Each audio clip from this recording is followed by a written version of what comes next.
Bapa di sorga untuk berkat dan kasih setia Tuhan dalam kehidupan kami, terkhusus di pagi hari yang indah ini.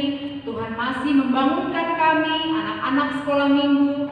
Tuhan masih memberikan kepada kami napas kehidupan.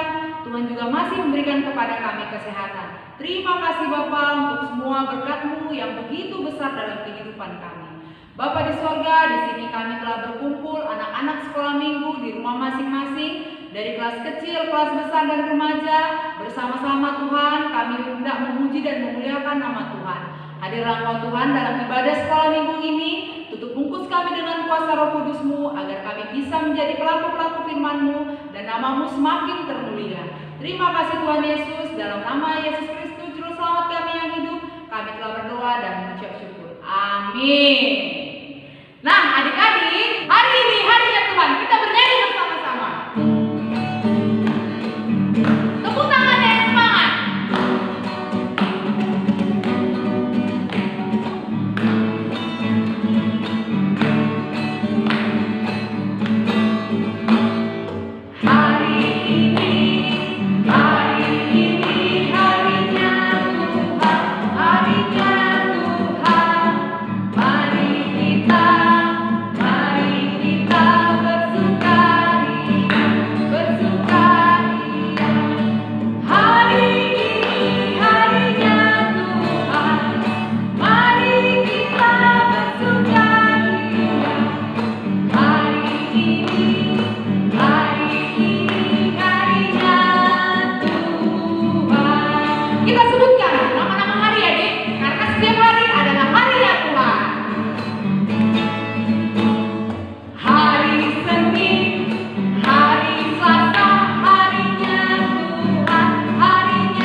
Bersukacita. Nah adik-adik, masih pada semangat kan? Masih tentunya. Walaupun adik-adik ibadah semua masih di rumah masing-masing, tapi adik-adik tetap harus semangat. Karena apa? Karena rumah kita sudah diberkati oleh Tuhan. Karena Tuhan sudah ada di rumah kita, maka kita akan bersukacita, akan bergembira. Ya kan Bang? Iya, baik Pak. Sekarang kita mau bernyanyi Yesus di dalam rumahku.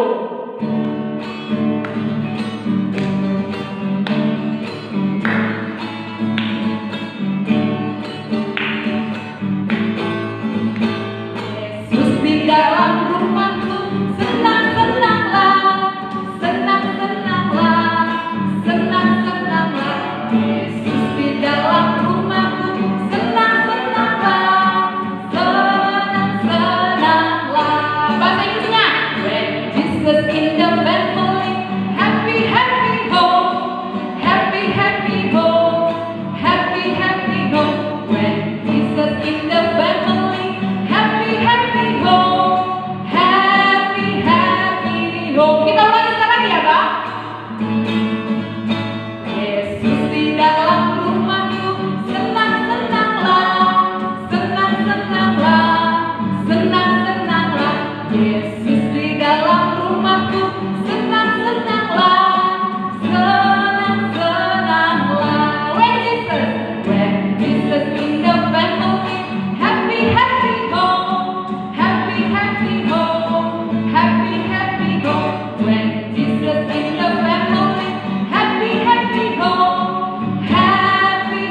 yang jadi kenangan, malam jadi impian, cintaku semakin mendalam. Oke, masih semangat kan adik-adik semuanya? Iya, jadi minggu lalu ada yang hafalan kita ya kan Bang ya? Iya, minggu lalu Bang Adi nih yang berkhotbah, ya kan Bang? Minggu lalu Bang Adi yang berkhotbah dan ada diberikan ayat hafalan oleh Bang Adi. Sebagian sudah ada yang mengirimkan video ayat hafalannya, sebagian lagi masih ada yang belum mengirim ya Bang. Tapi kakak dan abang semua guru sekolah minggu masih tetap menunggu adik-adik untuk tetap mengirimkan video ayat hafalannya setiap minggunya. Supaya jangan yang itu aja orangnya. Selama ini kita lihat itu saja orangnya ya Bang ya. Itu aja orang yang mengirim video ayat hafalan. Kakak dan abang serta semua guru sekolah minggu, kami rindu adik-adik semuanya turut berperan aktif supaya sama-sama memberikan video ayat hafalannya. Ya, ayat hafalan kita minggu lalu tertulis dalam Amsal 26 ayat ke-6. Amsal 26 ayat 6. Ayo sama-sama kita ucapkan ya. 1, 2, 3 ya. Amsal 26 ayat 6. Siapa mengirim pesan dengan perantaraan orang bebal, mematahkan kakinya sendiri dan meminum kecelakaan. Nah, sudah adik-adik, ayo yang belum kirim masih kita tunggu ya Bang ya video hafalannya ya. Oke, ya mantap. Nah, adik-adik sebentar lagi kita akan mendengarkan firman Tuhan. Ayo semuanya sudah ready ya, sudah standby Alkitabnya semua di depan ya buat adik-adik yang sudah bisa membaca. Disiapkan Alkitabnya, disiapkan hatinya, disiapkan pikirannya. Karena sebentar lagi kita akan mendengarkan firman Tuhan. Sambil menyambut firman Tuhan, kita bernyanyi firman-Mu pelita bagi kakiku.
Adik-adik semua, kita akan mendengarkan firman Tuhan. Kita bersatu di dalam doa. Bapa di sorga, seperti pujian kami bahwa firman-Mu adalah anugerah, bahkan jalan buat kehidupan kami. Saat ini Tuhan, kami mau belajar dan diingatkan dari firman-Mu. Biarlah Tuhan yang berotoritas di tempat ini, bahkan di dalam hati kami pribadi lepas pribadi. Berbicaralah Tuhan, karena kami sudah siap mendengarkan. Dalam nama Yesus kami berdoa dan mengucap syukur. Amin.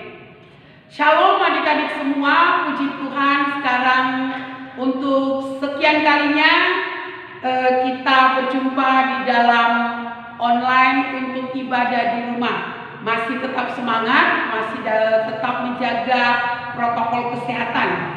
Oke, kita akan mendengarkan firman Tuhan. Firman Tuhan diambil dari Keluaran 18 ayat 17 sampai 27. Demikian firman Tuhan. Tetapi mertua Musa menjawabnya, tidak baik seperti yang kau lakukan itu. Engkau akan menjadi sangat lelah.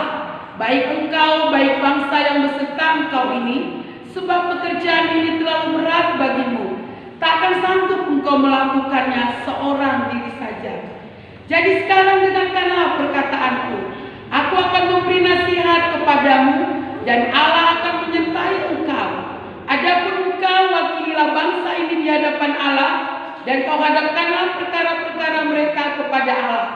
Kemudian haruslah engkau mengajarkan kepada mereka ketetapan-ketetapan dan keputusan-keputusan, dan memberitahukan kepada mereka jalan yang harus dijalani dan pekerjaan yang harus dilakukan.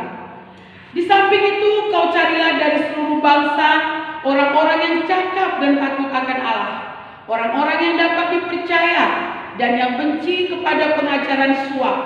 Tempatkanlah mereka di antara bangsa itu menjadi pemimpin 1.000 orang, pemimpin 100 orang, pemimpin 50 orang, dan pemimpin 10 orang. Dan sewaktu-waktu mereka harus mengadili di antara bangsa. Maka segala perkara yang besar haruslah dihadapkan mereka kepadamu, tetapi segala perkara yang kecil diadili mereka sendiri. Dengan demikian mereka meringankan pekerjaanmu, dan mereka bersama-sama dengan engkau turut menanggungnya. Jika engkau berbuat demikian dan Allah memerintahkan hal kepadamu, maka engkau akan sanggup menahannya, dan bangsa ini akan pulang dengan puas senang ke tempatnya. Musa mendengarkan perkataan mertuanya itu, dan dilakukanlah segala yang dikatakannya. Dan seluruh orang Israel, Musa memilih orang-orang cakap dan mengangkat mereka menjadi kepala atas bangsa itu, menjadi pemimpin 1.000 orang, pemimpin 100 orang, pemimpin 50 orang, dan pemimpin 10 orang. Mereka ini mengadili di antara bangsa ini sewaktu-waktu perkara-perkara yang sukar dihadapkan mereka kepada Musa, tetapi perkara-perkara yang kecil diadili mereka sendiri. Kemudian Musa membiarkan mertuanya itu pergi, dan ia pulang ke negerinya. Adik-adik sekolah minggu, kelas kecil, kelas besar, kelas remaja, firman Tuhan hari ini menceritakan tentang Musa. Kita tahu Musa itu adalah pemimpin. Ya, bagus. Pemimpin bangsa Israel sewaktu keluar dari tanah Mesir. Musa ini dipilih Tuhan untuk mengeluarkan bangsa Israel menuju tanah Kanaan. Adik-adik, karena Musa dipercaya Tuhan untuk mewakili, jadi hanya Musa inilah orang satu-satunya tempat mengadu. Jadi kalau misalnya waktu itu bangsa Israel kelaparan, mereka cepat lari ke Musa. Musa, kami lapar, mana nasinya? Kau ngajak-ngajak keluar. Nah itulah, jadi Musa mendengarkan. Kemudian kalau ada apa-apa, Musa, siapa berantem, begini-begini. Jadi Musa semuanya melakukan, baik perkara kecil maupun perkara besar. Setelah itu, Yitro ini adalah mertua dari Musa. Tapi di samping dia mertuanya Musa, dia juga adalah seorang imam waktu itu pada saat Musa membawa bangsa Israel. Kemudian dia lihat Musa ini capek, kanan, kiri, muka, belakang. Jadi kemudian dia pergi menjumpai Musa. Dia melihat Musa ini sangat lelah. Kemudian apa yang dia bilang? Isi khotbah kita tadi. Dia bilang kepada Musa, Musa, kayaknya kau terlalu capek. Jadi biar kau tidak terlalu capek, pilihlah orang-orang yang takut akan Tuhan dari sekian banyak bangsa-bangsa yang ikut denganmu ini. Jadi kau nggak terlalu lelah, mereka pun tidak capek. Nah kemudian setelah dia jadi begitu, mertuanya bilang lagi, Yetro bilang, kau pilihlah satu orang untuk mewakili 1.000 orang. Kau pilih lagi satu orang untuk mewakili 500 orang. Kau pilih satu orang untuk mewakili 100 orang. Kau pilih satu orang untuk mewakili 50 orang. Dan kau pilih lagi untuk 10 orang. Tapi yang kau cari itu yang bagaimana? Yang takut akan Tuhan, yang tidak suka suap. Itu yang kau pilih. Kemudian adakah Musa bilang, kok sibuk kali mertuaku ini? Tidak kan? Kok sibuk kali bapak-bapak tua ini? Tidak kan adik-adik? Tetapi apa? Musa mengikuti semua yang dikatakan oleh mertuanya. Kemudian dia beritahu keputusan, dia beritahu apa-apa yang harus dilakukan. Kemudian dia pilih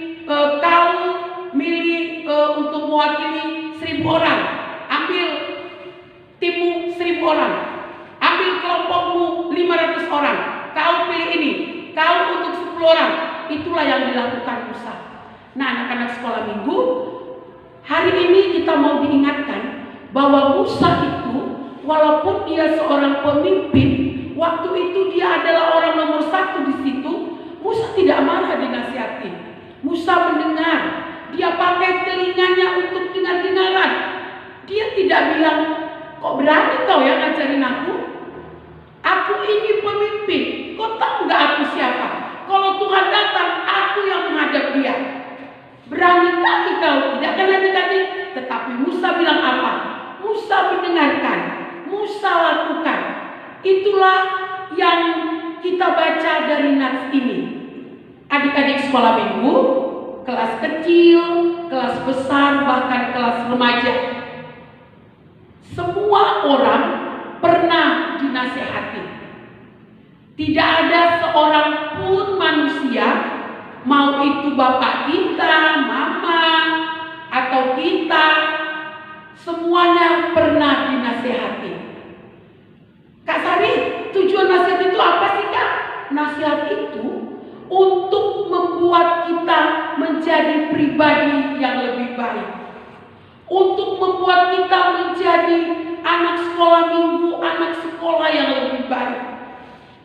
Misalkan nasihat, orang tua lihat kalian main game, apalagi sekarang kan belajarnya di rumah kan, jadi orang tuanya lihat, aduh anakku ini, kita buat namanya si Roy, misalkan, aduh si Roy ini pagi bangun langsung handphone, siang handphone, udah mau kerjakan dari Muna, udah mak, belikan dulu kecap itu, bentar mak. Jadi anak sekolah minggu tumbuh menjadi anak-anak avatar. Avatar itu apa-apa bentar, apa-apa bentar. Bentar lah mak, beli dulu kecap, bentar lah mak. Ambil dulu baskom itu, bentar lah mak. Pergi dulu, jaga itu, bentar lah mak. Apa-apa bentar. Jadi karena melihat itu, orang tua kemudian menasehati, Roy, jangan main handphone terus. Kau hanya bisa main handphone selama 2 jam. Kalau anak yang rajin sekolah minggu, rajin menghafal ayat hafalan, duduk manis di depan, langsung buka Alkitab, langsung dia bilang, iya mak. Langsung, iya mak. Karena dia tahu, mama tidak pernah membilang yang tidak betul. Tidak ada seorang pun orang tua atau opung kita yang menasihati kita itu untuk membuat kita hancur. Jadi waktu dibilang, oh iya mak, aku tidak akan main handphone lagi mak. Boleh ya mak, cuma 1 jam. Ya. Jadi dia tidak main handphone. Kenapa? Karena kalau kita terus berada di handphone, matanya terus gini. Handphone itu anak-anakku, adik-adikku sekalian, itu ada radiasinya. Jadi ketika kami terus saja, matamu bisa rusak, sarafmu bisa rusak. Coba ayo, yang sedang nanti habis khotbah kakak buka YouTube mengenai orang-orang yang rusak karena handphone. Karena ditarik mamanya handphone, jadi udah ini misalnya handphone, dia udah semua game itu luar biasa, semua game dia bisa. Waktu ditarik dia masih gini-gini terus. Kenapa? Karena pikiran saraf-sarafnya ini sudah fokus ke handphone. Dia tidak mau lagi makan, tidak mau lagi ngapa-ngapain. Dia cuma perlu handphone. Kalian bisa lihat itu di YouTube. Jangan lihat lihat-lihat yang game Point Blank, FF, Mobile Legends. Ayo buka bagaimana orang-orang yang rusak kena handphone. Jadi ketika kamu dinasihati, itu nasihat itu untuk membuat dirimu lebih baik. Jadi kalau dibilang mamanya, pagi-pagi berdoa, kemudian baca Alkitab. Setelah baca Alkitab, ambil wudumu. Karena jam ada sekolah 7.15 sudah mulai darinya. Oke, ambil, siapkan semua. Setelah itu sarapan, kemudian baru lagi main handphone. Nah, kalau anak yang rajin ke gereja, yang takut sama Tuhan pasti melakukan. Tapi anak-anak yang nakal, yang seperti ayat hafalan minggu lalu itu bebal, itu tidak akan peduli. Malah kalau dia dinasihati ngambek, masuk kiri, masuk kanan, nggak keluar kiri. Kalau keluar kiri kan masih nyangkut di otak ya.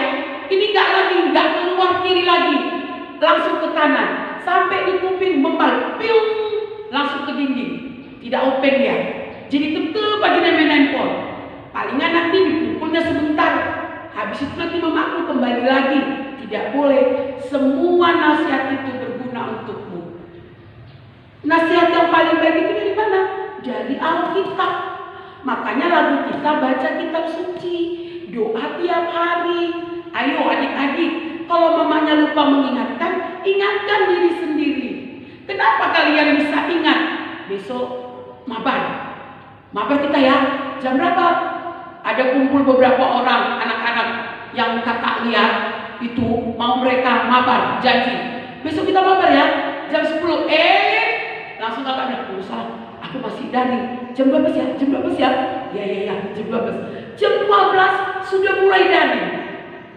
Ya, tolong aku, kasihlah senjata. Ini enggak, aku di mana? Aku di belakang. Nah, gitu-gitu. Itu kenapa bisa ingat? Pergunakan waktu yang ada.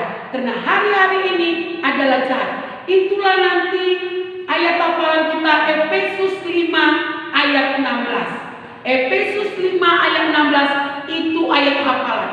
Dan pergunakanlah waktu yang ada. Karena hari-hari ini adalah jahat. Itu Alkitab loh yang bilang. Biar semua tahu kenapa kita disuruh baca Alkitab. Karena di sini adik-adik, di Alkitab ini semuanya ada nasihat. Tuhan Yesus bilang jangan mencuri. Ditambahnya lagi, oh itu kan jangan mencuri maksudnya duit. Kalau mangga bisa lah, kalau buah-buah tetangga bisa lah. Jangan ditambah-tambah. Jangan membunuh. Oh jangan membunuh kecuali nyamuk. Jangan mengingini harta orang lain. Tuhan bilang di dalam kitanya. Terus bilang, itu kan harta. Kalau setiap tahun mana apa-apa. Besok kalau ingat tuh kembalikan. Kalau nggak ingat ya rezekiku. Nggak boleh. Jadi adik-adik, semua nasihat itu didengar guru. Ada nggak guru nasihatnya gini? Di rumah dilawan orang tua ya nak. Kalau dibilang orang tua belajar, jangan mau ya nak. Karena orang tua itu nggak betul. Ada nggak gurunya bilang itu? Kalau ada rame-rame kita pergi sama kepala lingkungan. Tidak kan? Tapi orang tua bilang apa? Pergunakan waktu. Opung bilang apa? Baik-baik. Kalau mau tidur berdoa dilakukan. Orang tua bilang apa? Semua nasihat itu untuk memperbaiki dirimu. Sama kayak Musa. Musa nggak sombong loh. Walaupun dia waktu itu orang pertama. Kalau sekarang, kalau misalnya orang pertama itu dibilang dia pasti sakit hati. Tapi Musa enggak. Jadi anak sekolah minggu harus menjadi Musa-Musa kecil. Musa-Musa kecil itu kayak mana? Bukan kakak suruh kecil, baru besok diganti namanya Musa Sinaga. Nah, tetapi menjadi Musa itu menjadi orang yang mendengar nasihat. Kakak yakin semalam pasti mama dan bapak bilang waktu guru orang tahu, oh besok hari Minggu, mamanya pasti bilang, ayo tidur cepat. Besok kalian ibadah jam 8, sekolah Minggu, ayo cas HP-nya. Kemudian kalian lakukan, baru bangun jam 7, ayo bangun mandi. Ini sekarang mau ibadah. Orang tua mengingatkan kan, itu berarti kalian itu diharapkan menjadi lebih baik. Kalau semua nasihat orang tua itu dilakukan, bagaimana? Tubuh menjadi segar, wajah menjadi segar, wajahnya tidak ngantuk-ngantuk, tetapi menjadi segar. Itulah gunanya nasihat. Sehingga di dalam Efesus 6 ayat 1, apa katanya adik-adikku? Hai anak-anak, taatilah orang tuamu, karena haruslah demikian. Ya kan? Tidak ada dibilang harus kalian apatarkan. Jadi kalau dibilang ayat hafalan kita pergunakan waktu, ayo siap pergunakan waktu. Bukan bermaksud dari terus ada lagi anak sekolah bilang, kata guru kami dulu waktu kami belajar, jangan tidur di sekolah, di rumah itu tempatnya tidur. Jadi kami di rumah sekarang tidurlah, ngapain kami belajar? Gak boleh. Itu iblis yang bilang, ingat kata gurumu, ingat kata gurumu. Gurumu bilang apa? Di rumah kau disuruh tidur. Jadi kau jangan mau ikuti dari itu. Biar aja gurumu yang heboh. Itu berarti iblis.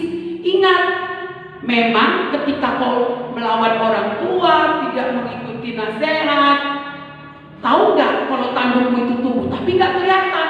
Kalau tandukmu tumbuh kelihatan, udah lari semua satu gang. Tapi waktu kau berbohong, kalau Pinocchio apanya? Hidungnya yang panjang kan, nak? Kalau ini tidak, tanduk sedikit. Nah, yang lihat itu siapa? Tuhan. Makanya Tuhan lihat, oh si Anu, dia melawan orang tua. Oh, tidak didengarnya nasihat, disuruh tidak pergi juga.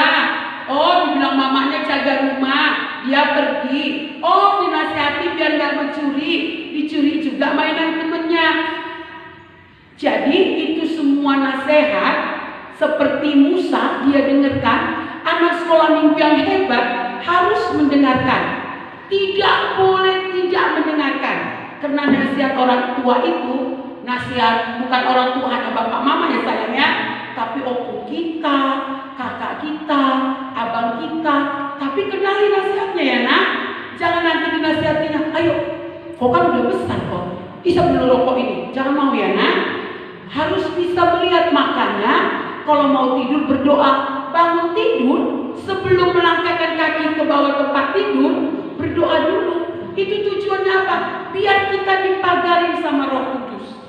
Biar ketika ada orang yang mau berbuat jahat sama kita, ada Roh Kudus yang di depan kita. Ketika kamu dibully orang lain, kamu bisa bersukacita. Ketika kamu diejek, kamu bisa bersukacita. Itu pekerjaan Roh Kudus, bukan pekerjaan orang-orang yang hebat, bukan. Tapi ketika kamu berdoa, bangun tidur berdoa, Tuhan, oh Yesus asomani bagus, nggak apa-apa, nggak usah malu dibilang orang. Dari kecil kau itu, besar kau itu, tua kau itu, katanya nggak usah. Jangan mau dengarkan, itu bukan dari Tuhan. Dari Tuhan itu selalu yang baik. Mau itu pun doamu, oh Yesus hasomani, tidak masalah. Tetaplah berdoa. Jadi ketika kau berdoa, Tuhan kasih hikmat. Jadi semua nasihat dari orang tua, biar kau baik, semua itu masuk ke dalam tubuhmu, ke dalam pikiranmu. Jadi tak mentol dia. Jadi kalau anak yang nakal itu tidur, HP dia tidur, nggak berdoa, nantilah berdoa. Atau ada anak, kakak dengar baru-baru ini anak-anak cerita itu, aku berdoa tapi sambil tidur. Berarti kakak bayangkan, ini tempat tidur, dia berdoa, dia tidur ini dalam hati, udah, amin. Gak boleh. Jadi Tuhan itu ajarkan kita berdoa dulu, kemudian lipat tangan, sehingga tingkat jendela-jendela ditutup, kita berdoa. Itu biar Tuhan yang jaga. Jadi adik-adik, kesimpulan dari nats khotbah kita, taatlah, dengarkanlah nasihat-nasihat. Semua yang diberikan nasihat, dengar, doakan, biar Roh Kudus memberi mendengarkan, tidak mudah marah, tidak mudah merasa lebih hebat. Oke, temennya diingatkan, kok kalau jumpa temennya satu gereja, sama-sama di perdamaian, GKPS perdamaian, ayo kita ingatkan. Kok tadi ibadah nggak? Enggak, aku jam 10. Kata mama aku kan, kami harus jam 10. Kok kan masih anak kecil, harus jam 8 lah. Kalau jam 10 kan bahasa Simalungun. Kok ngerti? Nggak ngerti, tapi kata mama aku jam 10 aja. Ingatkan mamanya, ma aku masih bayi. Alkitab bilang kalau masih bayi itu masih dikasih bubur. Jadi kami masih jam 8. Kalau jam 10 nanti main-main mama marah-marah. Itu nggak apa-apa, itu bukan menasihati orang tua, mengingatkan. Oke, sebelum kakak tutup, ingat khotbah kita dari Efesus 5 ayat 16. Efesus 5 ayat 16. Dan pergunakanlah waktu yang ada, karena hari-hari ini jahat. Amin. Kita berdoa. Bapak di sorga, terima kasih buat firman-Mu hari ini yang boleh menguatkan kami, meneguhkan kami bahwa kami harus selalu mendengarkan nasihat dan kami mempergunakan waktu-waktu yang ada agar kami beroleh bijaksana. Berkati setiap anak-anak sekolah minggu kami, guru-guru sekolah minggu kami menjadi anak-anak yang hebat.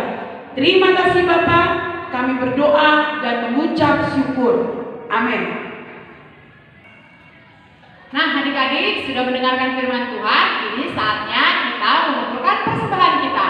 Apa yang sudah diberikan oleh orang tuanya, itu yang diberikan untuk ke gereja, Dek, karena ini untuk memuliakan Tuhan dan untuk sekolah minggu kita.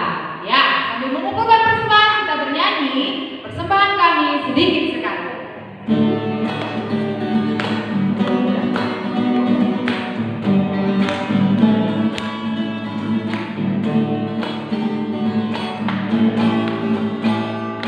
Persembahan kami sedikit sekali, kiranya Tuhan terimalah dengan senang hati. Persembahan kami sedikit sekali, kiranya Tuhan terimalah dengan senang hati.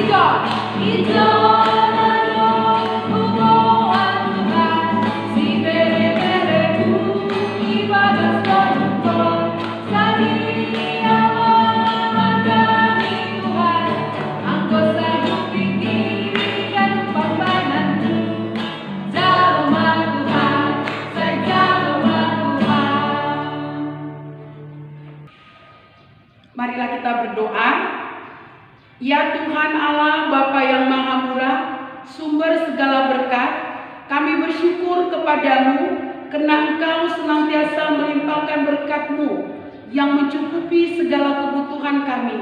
Saat ini kami mempersembahkan hidup dan harta milik kami yang berasal daripadamu. Berkati dan kuduskanlah persembahan ini untuk kemuliaan nama-Mu. Kiranya Roh Kudus mengajari supaya kami semakin melihat, menyadari dan mensyukuri berkat-Mu yang melimpah, baik yang telah kami terima maupun yang masih akan Engkau berikan kepada kami, sehingga kami tulus memberikan persembahan yang benar ke hadapan-Mu. Terimalah persembahan dan doa ini di dalam nama anak-Mu Yesus Kristus, Tuhan kami. Amin. Kita sama-sama mengucapkan doa. O Yesus hasomani, O Yesus hasomani, anami haganu, pasada ukunami, asetorang ganu, senggoi dalam nami, salakan natorsa, dopama somanami, torang age hujat. Amin. Terimalah berkat dari Tuhan Allah. Tuhan memberkati kita dan melindungi kita. Tuhan menyinari kita dengan wajah-Nya dan memberi kita kasih karunia. Tuhan menghadapkan wajah-Nya kepada kita dan memberi kita damai sejahtera. Amin. Bapa, terima kasih.